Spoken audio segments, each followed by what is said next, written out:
Menjawab pertanyaan Sobat Sehat Sarjito mengenai imunisasi beberapa waktu lalu, yuk kita simak jawaban dari Dr. Maineni Sitaresmi, PhD, SPAK. Hai Yuda, secara umum tidak ada batasan usia maksimal seseorang mendapat vaksinasi. Hanya vaksinasi tertentu, misalnya vaksin rotavirus, itu usia maksimalnya adalah 16 minggu. Tapi vaksin-vaksin yang lain, begitu kita ada kesempatan, maka kita harus mengejar pemberian vaksinasi. Hai Rizky, kita harus menjaga imunisasi diberikan tepat waktu. Karena kalau kita tertunda pemberian imunisasi, maka anak itu mempunyai risiko terinfeksi dan akan mengganggu kesehatan secara keseluruhan dan nanti secara tidak langsung akan mengganggu perkembangan anak itu. Maka kita harus memberikan imunisasi tepat waktu.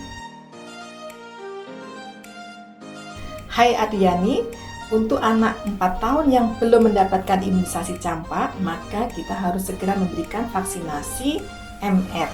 Karena saat ini tidak ada vaksin campak, tetapi yang ada adalah MR yang terdiri dari vaksin measles atau campak dan rubella. Hai Cahyo, anak-anak yang lahir prematur harus mendapatkan imunisasi sama seperti imunisasi anak yang cukup bulan, karena mereka mempunyai risiko yang lebih tinggi untuk terinfeksi dan juga menjadi lebih berat. Jadi pemberian vaksinasi misalnya hepatitis B itu tergantung dari berat badan lahirnya. Kalau berat badannya 2 kilo dan anaknya stabil, maka bisa diberikan vaksinasi hepatitis B saat itu. Tapi kalau kurang dari 2 kilo dan kemudian anaknya tidak stabil, maka dokter akan menentukan. Sedangkan vaksin-vaksin yang lain, misalnya BCG, pentabio, kemudian polio, PCV, maka diberikan sesuai dengan umur aktualnya sama seperti bayi yang normal, tentunya setelah petugas kesehatan memeriksa kondisi anak itu. Hai Adif, PCV membutuhkan 4 dosis, 3 dosis awal atau primer dan 1 dosis booster. Kecuali kalau anaknya pada waktu pemberian dosis yang pertama adalah mulai dari 7 bulan, maka dia membutuhkan 2 dosis ditambah booster 1 dosis.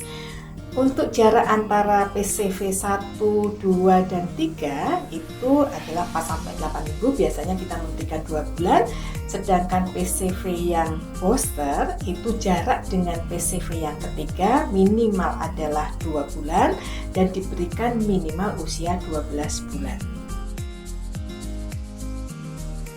Hai Pangesti, Rumah Sakit Dr. Sarjito melayani baik itu vaksin program maupun non-program. Vaksin program seperti BCG, hepatitis, pentabio, IPV, dan MR.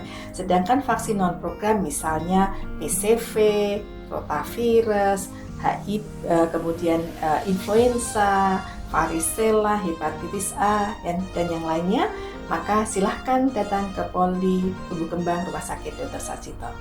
Nah, itu tadi TTD kita edisi Pekan Imunisasi Dunia. Semoga bermanfaat. Salam sehat.